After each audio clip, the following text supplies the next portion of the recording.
नमस्कार, पाठशाला की वीकेंड वाली एक्स्ट्रा क्लास में आप सभी का बहुत स्वागत। मैं हूं सुशांत सिन्हा।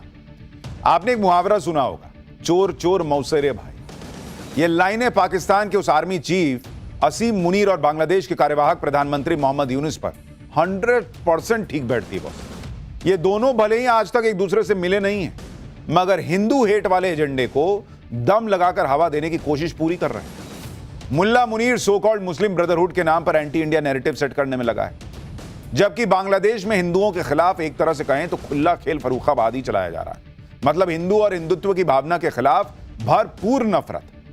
अब ऐसा तो है नहीं कि पीएम मोदी देख नहीं रहे, उन्हें अभिमन्यु बनाने की साजिशें चरम स्तर पर है। कभी शेख हसीना के बहाने तो कभी हादी की मौत को जरिया बनाया जा रहा है। हालांकि मुनीर और यूनुस के लिए यह सब इतना आसान नहीं होने वाला।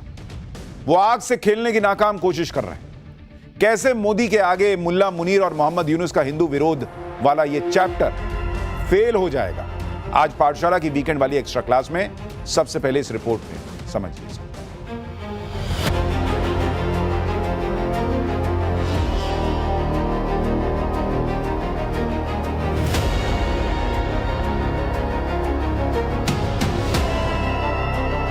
उन्नीस 1971 में दो सिरों में बंटने वाले सुर मिलाने की कोशिश कर रहे हैं। हिंदुओं से नफरत की आग को भड़काने का हर दांव चला जा रहा है। मुस्लिम ब्रदरहुड के नाम पर 57 इस्लामिक मुल्कों का सपोर्ट पाने में फेल रहा पाकिस्तान येन केन बांग्लादेश को अपने पाले में लाना चाहता है,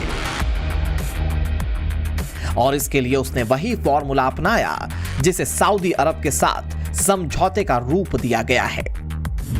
सूत्रों के मुताबिक पाकिस्तान और बांग्लादेश एक बड़ी डिफेंस डील कर सकते हैं, जिसका मकसद सीक्रेट जानकारी शेयर करना और संयुक्त सैन्य अभ्यास करना है। इस दावे का ड्राफ्ट तैयार करने के लिए जॉइंट सिस्टम भी बन चुका है। दावा किया जा रहा है कि मुल्ला मुनीर के इस ऑफर में बांग्लादेश का सैन्य नेतृत्व भी दिलचस्पी दिखा रहा है। इसे नाटो स्टाइल वाली संधि बताया जा रहा है, जिसमें एक देश पर अटैक दूसरे देश पर आक्रमण माना जाता है। मोदी विरोध में कांपने वाला असीम मुनीर छिप छिप कर साजिशों को अंजाम दे रहा है। इसीलिए आए दिन पाकिस्तानी फौज के कई अधिकारी बैक टू बैक बांग्लादेश के दौरे कर रहे हैं। कहा तो यह भी जा रहा है कि ढाका में अघोषित तौर पर ऐसा ऑफिस बनाया गया है जिसमें पाकिस्तानी सेना और उसकी खुफिया एजेंसी आईएसआई से जुड़े लोग डेरा जमाए रहते हैं। इस डील के लिए पाकिस्तान जल्दबाजी में है, क्योंकि बांग्लादेश में 2 महीने बाद चुनाव होने हैं। इस दौरान अगर मोहम्मद यूनुस की गद्दी गई या भारत समर्थक नेतृत्व सत्ता में लौटा तो डील ठंडे बस्ते में जा सकती है। मुनीर को यही चिंता सताई जा रही है।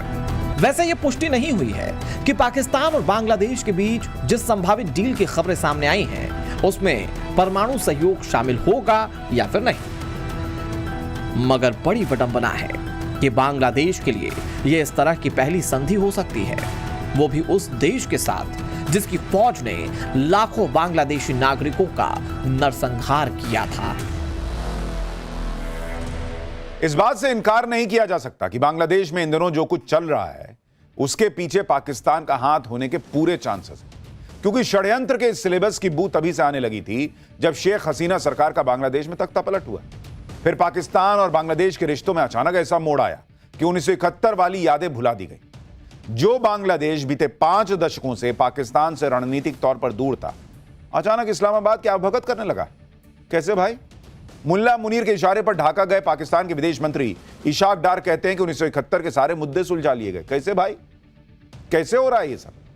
ऐसा तो है नहीं कि सिर्फ शेख हसीना या उनकी पार्टी ही इस दरमियान बांग्लादेश की सत्ता में रही। इसलिए मैं कह रहा हूं कि जरूर कोई बड़ी साजिश रची जा रही और उसके केंद्र में हिंदुस्तान है, हिंदू है, हिंदुत्व है। हाल ही में जारी भारत में विदेशी मामलों की एक संसदीय समिति की रिपोर्ट में कहा गया है कि 1971 की जंग के बाद भारत को बांग्लादेश में सबसे बड़े रणनीतिक संकट का सामना करना पड़ रहा है। ऑपरेशन सिंदूर से पहले असीम मुनीर पाकिस्तान का आर्मी चीफ था, फिर फील्ड मार्शल के तौर पर खुद को प्रमोट करवा लिया और अब चीफ ऑफ डिफेंस फोर्सेस बन बैठा। 7 महीने के भीतर इतनी तरक्की पाकिस्तानी सेना में किसी जनरल की पहले कभी नहीं हुई थी। एक तरफ मुनीर अपनी कुर्सी को मजबूत करने में जुटा रहा, दूसरी तरफ उसने बांग्लादेश के जरिए अपनी उन हसरतों को विस्तार देना शुरू कर दिया जिसे सो कॉल्ड मुस्लिम ब्रदरहुड वाली थ्योरी नाम देता है। हालांकि उसके इस एजेंडे से भारत का खतरा भी बढ़ गया है। खतरा नंबर 1, हिंदू अल्पसंख्यकों पर हमले बढ़ सकते हैं। खतरा नंबर 2, बांग्लादेश में इस्लामी कट्टरपंथियों को बढ़ावा मिल सकता है।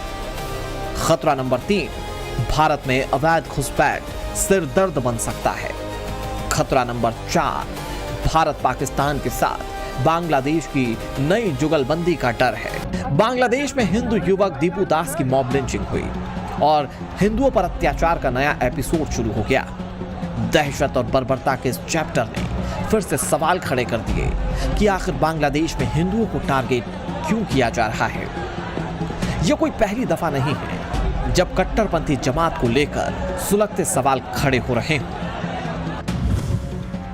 संसदीय समिति की रिपोर्ट कहती है अगस्त 2024 से मई 2025 तक 2446 हमले हुए जो कि हिंदू मंदिरों, हिंदुओं के घर और दुकानों को टारगेट करके किए जाने से जुड़े हैं। शेख हसीना का आरोप है कि यह सब कुछ मोहम्मद यूनुस के इशारे पर हो रहा है, जो पहले भी बांग्लादेश में अल्पसंख्यक हिंदुओं को सुरक्षा ना दे पाने के मसले पर माफी मांग चुके हैं।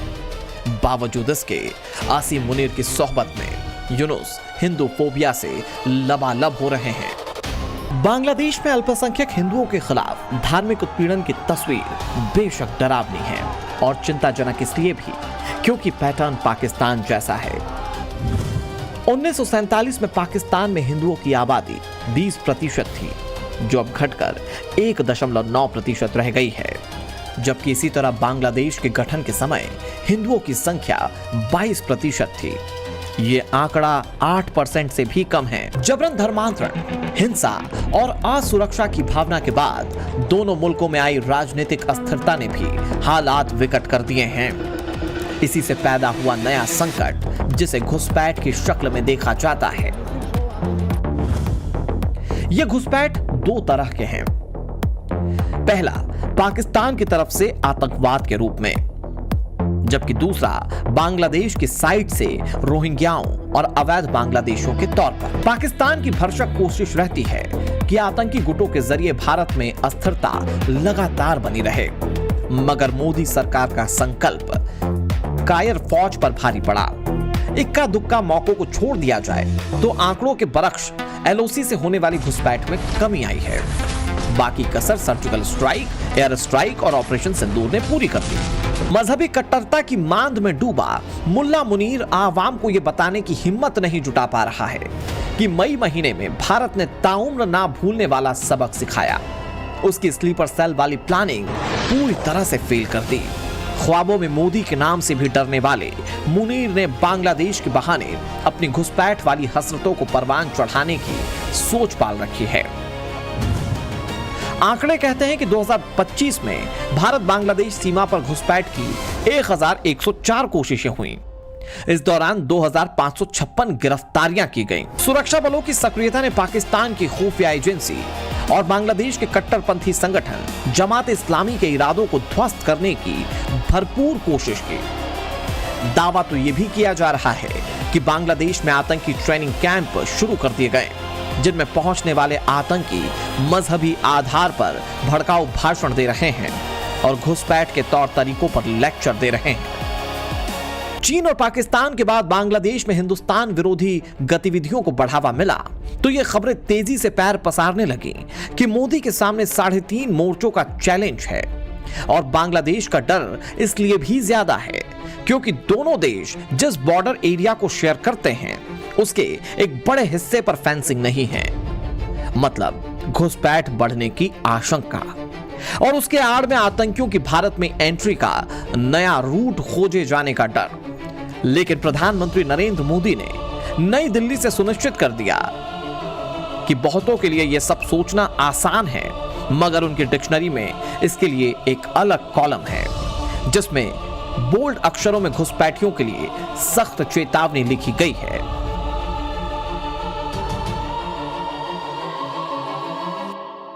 आप जो चुनौती लेकर के मैदान में आए ना, मैं सुना तान करके उस चुनौती को स्वीकार करता हूं। और लिख लो, मैं देखता हूं घुसपैठियों को बचाने में तुम कितनी ताकत लगाते हो और घुसपैठियों को हटाने में हम कैसे अपना जीवन लगा देते हैं। हो जाए मुकाबला। घुसपैठियों को बचाने के लिए निकले हुए लोगों को भुगतना पड़ेगा। मेरे शब्द सुन के रखो, ये देश उनको माफ नहीं करेगा। मोदी की इस आवाज को पश्चिम बंगाल से लेकर बांग्लादेश तक सुना गया, मगर एक फैक्ट यह भी है कि मुनीर के बहकावे में आकर मोहम्मद यूनुस उन संबंधों को प्रभावित करने में लगे हैं जिन पर भारत और बांग्लादेश की 2 दशकों की अथक राजनीतिक मेहनत है, और इन बिगड़ते रिश्तों के बीच अपनी रोटियां सेकना चाहता है चीन। दूसरे विश्व युद्ध के एयरबेस लाल मोनिरहाट को शुरू करने के लिए चीन बांग्लादेश की मदद कर रहा है।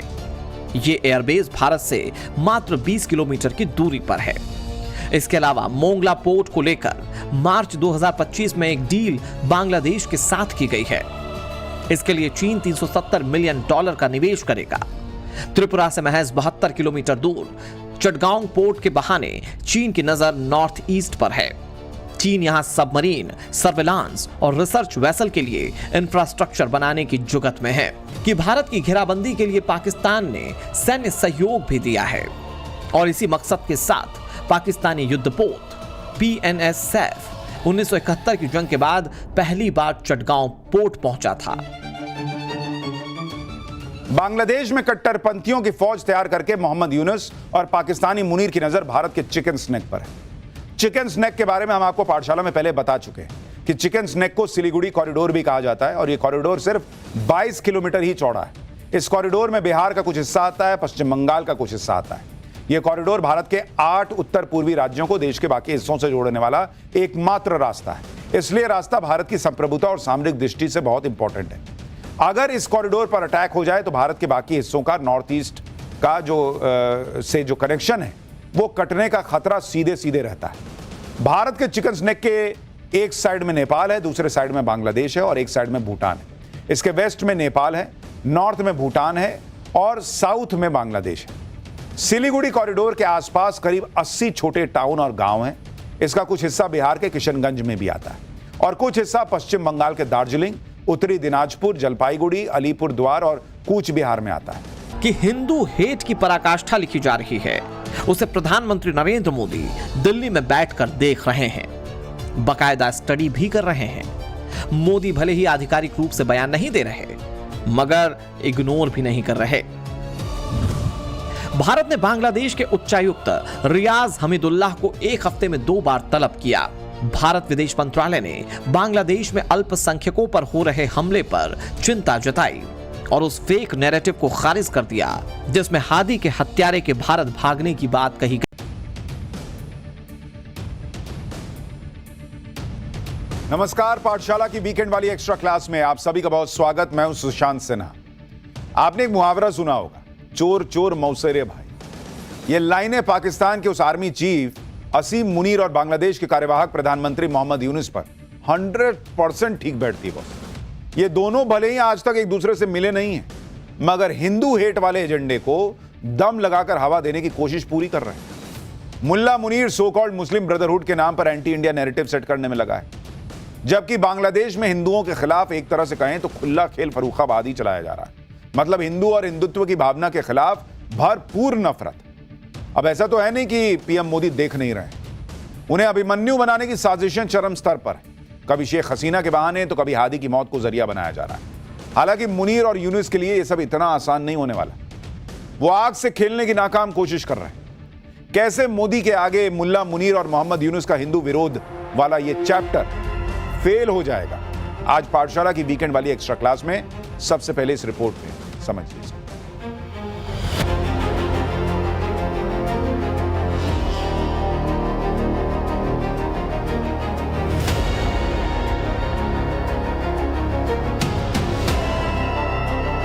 1971 में दो सिरों में बंटने वाले सुर मिलाने की कोशिश कर रहे हैं। हिंदुओं से नफरत की आग को भड़काने का हर दांव चला जा रहा है। मुस्लिम ब्रदरहुड के नाम पर 57 इस्लामिक मुल्कों का सपोर्ट पाने में फेल रहा पाकिस्तान येन केन बांग्लादेश को अपने पाले में लाना चाहता है और इसके लिए उसने वही फॉर्मूला अपनाया जिसे सऊदी अरब के साथ समझौते का रूप दिया गया है।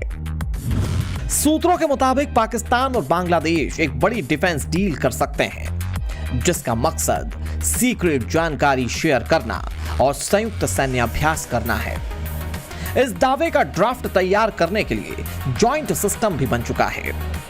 दावा किया जा रहा है कि मुल्ला मुनीर के इस ऑफर में बांग्लादेश का सैन्य नेतृत्व भी दिलचस्पी दिखा रहा है।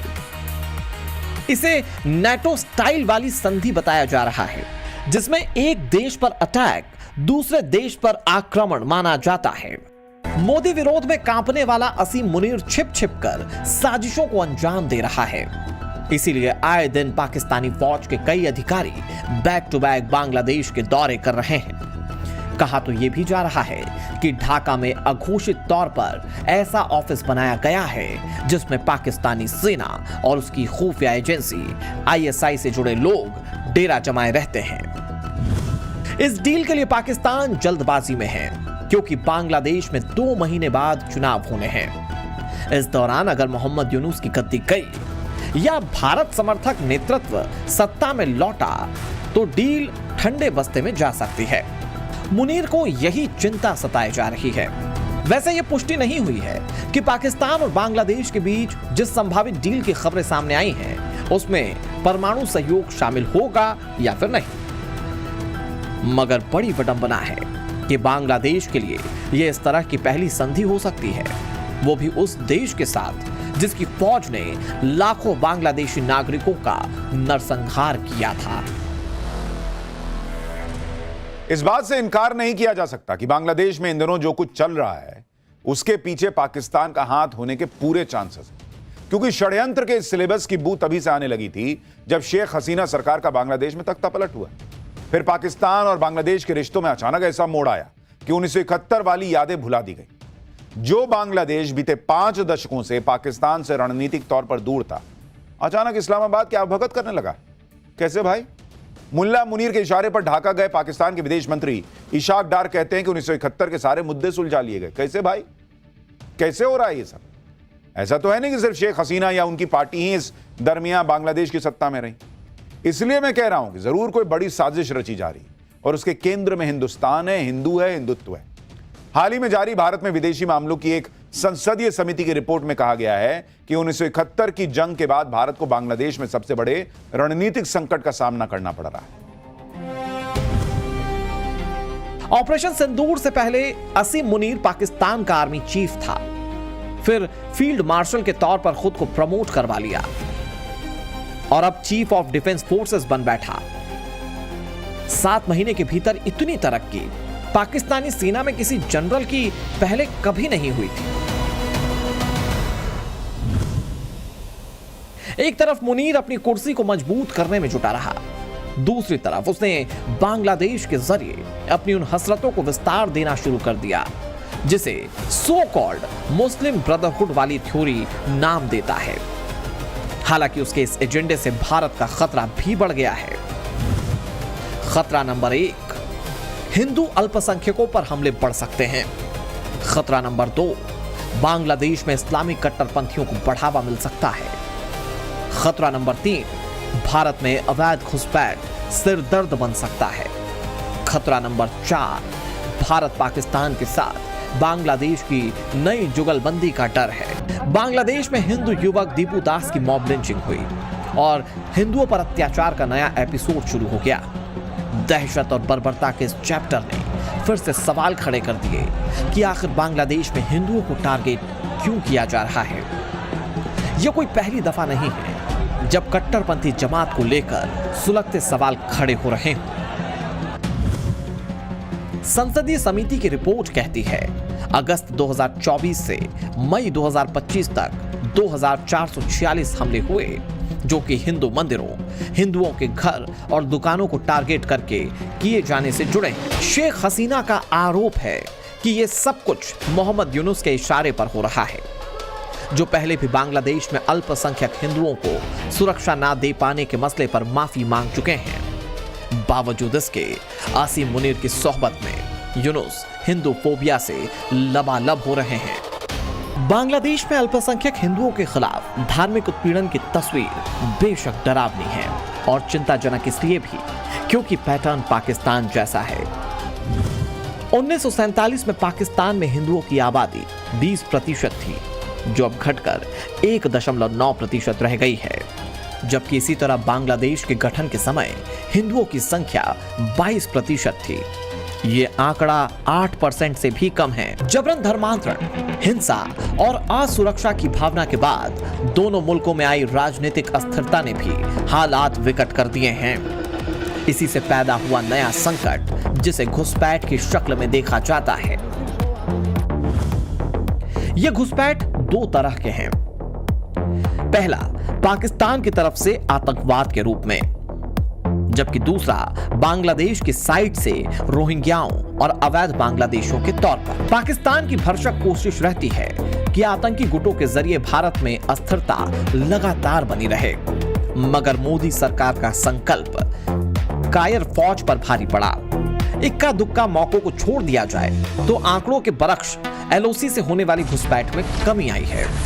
बाकी कसर सर्जिकल स्ट्राइक, एयर स्ट्राइक और ऑपरेशन सिंदूर ने पूरी कर दी। मजहबी कट्टरता की मांद में डूबा मुल्ला मुनीर आवाम को यह बताने की हिम्मत नहीं जुटा पा रहा है कि मई महीने में भारत ने ताउम्र ना भूलने वाला सबक सिखाया।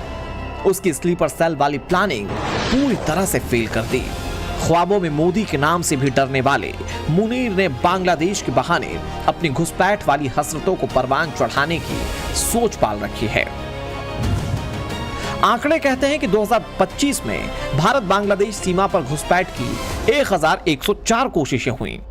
इस दौरान 2556 गिरफ्तारियां की गईं। सुरक्षा बलों की सक्रियता ने पाकिस्तान की खुफिया एजेंसी और बांग्लादेश के कट्टरपंथी संगठन जमात इस्लामी के इरादों को ध्वस्त करने की भरपूर कोशिश की। दावा तो यह भी किया जा रहा है कि बांग्लादेश में आतंकी ट्रेनिंग कैंप शुरू कर दिए गए, जिनमें पहुंचने वाले आतंकी मजहबी आधार पर भड़काऊ भाषण दे रहे हैं और घुसपैठ के तौर तरीकों पर लेक्चर दे रहे हैं। चीन और पाकिस्तान के बाद बांग्लादेश में हिंदुस्तान विरोधी गतिविधियों को बढ़ावा मिला तो ये खबरें तेजी से पैर पसारने लगी कि मोदी के सामने 3.5 मोर्चों का चैलेंज है। और बांग्लादेश का डर इसलिए भी ज्यादा है क्योंकि दोनों देश जिस बॉर्डर एरिया को शेयर करते हैं उसके एक बड़े हिस्से पर फेंसिंग नहीं है, मतलब घुसपैठ बढ़ने की आशंका और उसके आड़ में आतंकियों की भारत में एंट्री का नया रूट खोजे जाने का डर।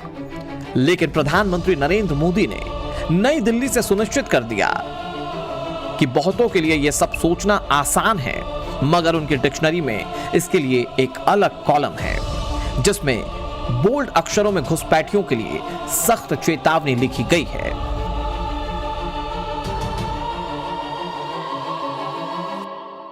आप जो चुनौती लेकर के मैदान में आए ना, मैं सुना तान करके उस चुनौती को स्वीकार करता हूं। और लिख लो, मैं देखता हूं घुसपैठियों को बचाने में तुम कितनी ताकत लगाते हो और घुसपैठियों को हटाने में हम कैसे अपना जीवन लगा देते हैं। हो जाए मुकाबला। घुसपैठियों को बचाने के लिए निकले हुए लोगों को भुगतना पड़ेगा। मेरे शब्द सुन के रखो, ये देश उनको माफ नहीं करेगा। मोदी के इस आवाज को पश्चिम बंगाल से लेकर बांग्लादेश तक सुना गया, मगर एक फैक्ट यह भी है कि मुनीर के बहकावे में आकर मोहम्मद यूनुस उन संबंधों को प्रभावित करने में लगे हैं जिन पर भारत और बांग्लादेश की 2 दशकों की अथक राजनीतिक मेहनत है और इन बिगड़ते रिश्तों के बीच अपनी रोटियां सेकना चाहता है चीन। दूसरे विश्व युद्ध के एयरबेस लाल मोनिर हाट को शुरू करने के लिए चीन बांग्लादेश की मदद कर रहा है। ये एयरबेस भारत से मात्र 20 किलोमीटर की दूरी पर है। इसके अलावा मोंगला पोर्ट को लेकर मार्च 2025 में एक डील बांग्लादेश के साथ की गई है। इसके लिए चीन $370 मिलियन का निवेश करेगा। त्रिपुरा से महज 72 किलोमीटर दूर चटगांव पोर्ट के बहाने चीन की नजर नॉर्थ ईस्ट पर है। चीन यहां सबमरीन, सर्विलांस और रिसर्च वेसल के लिए इंफ्रास्ट्रक्चर बनाने की जुगत में है कि भारत की घेराबंदी के लिए पाकिस्तान ने सैन्य सहयोग भी दिया है और इसी मकसद के साथ पाकिस्तानी युद्धपोत PNS सैफ 1971 की जंग के बाद पहली बार चटगांव पोर्ट पहुंचा था। बांग्लादेश में कट्टरपंथियों की फौज तैयार करके मोहम्मद यूनुस और पाकिस्तानी मुनीर की नजर भारत के चिकन स्नैक पर है। चिकन स्नैक के बारे में हम आपको पाठशाला में पहले बता चुके हैं कि चिकन स्नैक को सिलीगुड़ी कॉरिडोर भी कहा जाता है और यह कॉरिडोर सिर्फ 22 किलोमीटर ही चौड़ा है। इस कॉरिडोर में बिहार का कुछ हिस्सा आता है, पश्चिम बंगाल का कुछ हिस्सा आता है। यह कॉरिडोर भारत के 8 उत्तर पूर्वी राज्यों को देश के बाकी हिस्सों से जोड़ने वाला एकमात्र रास्ता है। इसलिए रास्ता भारत की संप्रभुता और सामरिक दृष्टि से बहुत इंपॉर्टेंट है। अगर इस कॉरिडोर पर अटैक हो जाए तो भारत के बाकी हिस्सों का नॉर्थ ईस्ट का जो कनेक्शन है वो कटने का खतरा सीधे सीधे रहता है। भारत के चिकन स्नैक के एक साइड में नेपाल है, दूसरे साइड में बांग्लादेश है और एक साइड में भूटान है। इसके वेस्ट में नेपाल है, नॉर्थ में भूटान है और साउथ में बांग्लादेश है। सिलीगुड़ी कॉरिडोर के आसपास करीब 80 छोटे टाउन और गांव हैं।